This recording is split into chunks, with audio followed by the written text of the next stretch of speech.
Welcome to the channel. I'm Harlan D. White, and in today's video, I'm going to provide 5 tips that's going to help you improve your money management. You just got to get started. If you're new to my channel, I put out personal finance videos and a weekly podcast. And over the last 13 months, I've also been documenting my journey of eliminating almost $50,000 in debt. And so far, I've been able to reduce my debt by $44,110. And these 5 tips have really helped me to stay on track as I move towards trying to be completely debt free in the next few months. So before jumping into the 5 tips, if you wouldn't mind hitting that like button, it helps me out tremendously. As well as if you're interested in content like this, definitely subscribe and hit that notification bell to be notified of future videos. All right, so tip number 1 is budgeting and tracking your spending. I know I said the B word, and please do not click off the video. However, I can almost guarantee if you're not budgeting and tracking your spending, you are not confident in managing your own personal finances. Because budgeting and tracking your expenses is going to be foundational to the rest of these 5 tips, as well as being foundational to your personal finances. As John Maxwell says, a budget is telling your money where to go instead of wondering where it went. So if budgeting is telling your money where to go, tracking your expenses is actually seeing whether or not your money went there. Now, there's a bunch of ways to go about budgeting and tracking your expenses. I like to use a software called YNAB, or You Need a Budget. I'll link a video above how I use that software to budget and track my expenses. However, you can even use a pen and paper. It really doesn't matter. The most important key is to really just get started with the process and realize that it may take several months before you really get a hang of it. And if you don't have a budget already, one of the first things that I would suggest is to just simply track your spending for a month. For 30 days, just write down everything that you spend money on and then use that as a template to build your budget for the following month. And for me, the main reasons why I think a budget is critical is because it will help you understand how much you're spending and in which categories that you're spending your money. And by doing so, you'll have better financial clarity. And one of the things that I like to suggest people really look out for initially is whether or not you're spending more than you're making each month.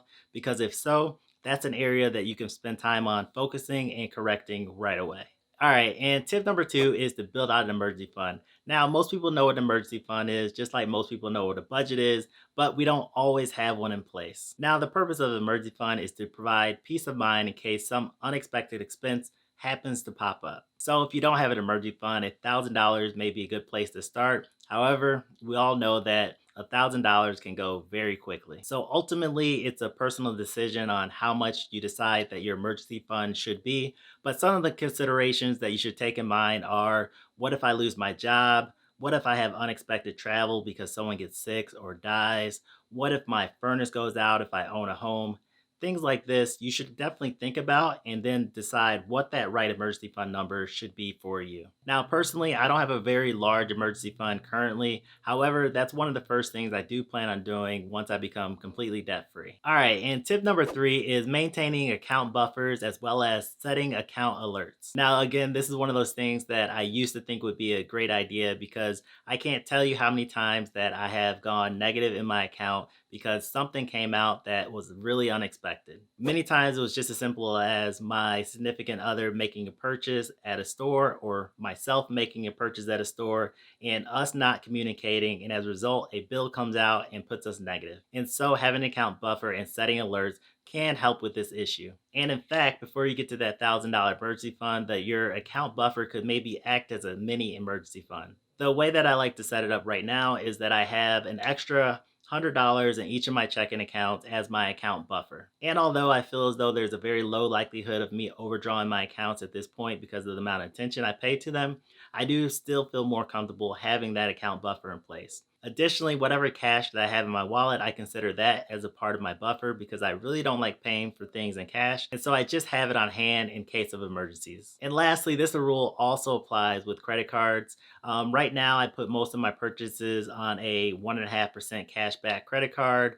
And as a result, I'm always constantly paying off that credit card to ensure that there's enough room for any expense that I put on it. The second part of this is setting up account alert. Now, all an account alert is going into your checking and credit card accounts and basically setting a threshold to be alerted if a purchase happens on your account. And so me personally, I set it to anything above $0. I want to know that it's coming out of my account. Again, if I would look back at previous experiences, if I would have known that something was coming out of my account, then I might have been able to have a chance to put some more money in that account before it got overdrawn. So Again, setting up account buffers as well as account alerts have definitely been very helpful for me. And tip number 4 is to automate your accounts. Now, I know what you're thinking. If you're anything like me 3 years ago, I didn't automate anything. And it was for a similar reason to tip number 3, because in addition to, sometimes overdrafting my account, I also forgot to make payments. And so by automating my payments nowadays, I'm able to avoid those late payment fees. However, what I've noticed over the last year plus by starting to budget and track my expenses, I'm a lot more aware of the bills that are going to be coming out of my accounts in the upcoming weeks. As a part of my budgeting process, I look at which bills need to be paid out of this specific paycheck, and I make sure that I budget those amounts properly. As a result, I'm able to have peace of mind when the auto payments come out of my accounts. And the biggest benefit is I don't have to worry about whether or not I paid my car insurance or having to pay late fees because I forgot to make any payments. All right, and then tip number 5 is always seek for ways to simplify the process.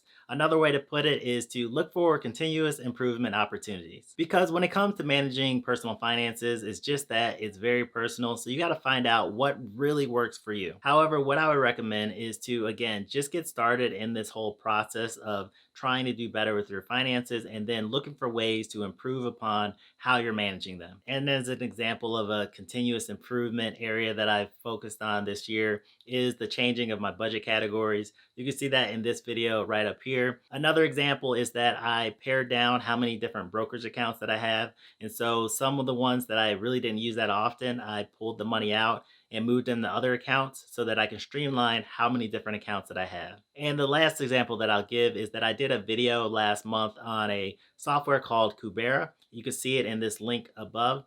And this is basically a financial management software where you can pull in all of your accounts into one view and so that you can see your net worth all in one place. At a high level, one of the things I really like about it was that it had a clean user interface. The customer service, they always got back to me very quickly with any question that I had via email. And the fact that I could tie in all of my different accounts into one particular area. And especially because they're crypto, it did a really good job pulling in all of the data from the different brokerages. However, I ended up not going with it because number one, there were several accounts that I had to re-sign into each day. Number two, when I would go into some of my brokerage accounts, I couldn't see the actual investments that I had within those brokerage accounts. And number three, and the biggest issue for me was the fact that they didn't have a mobile app. However, there's a number of features that they're looking to incorporate through the end of the year. So I'll definitely give them another shot later this year. All right. And so those are my 5 money management tips. Number 1, start budgeting and tracking your spending. Number 2, create an emergency fund. Number 3, set account alerts as well as have an account buffer.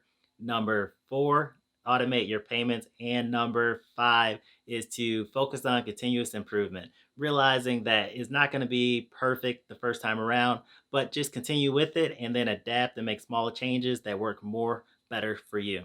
More better. Anyway, with that, if you like the video, definitely like the video and also subscribe and hit that notification bell if you're interested in more content like this. Until next time.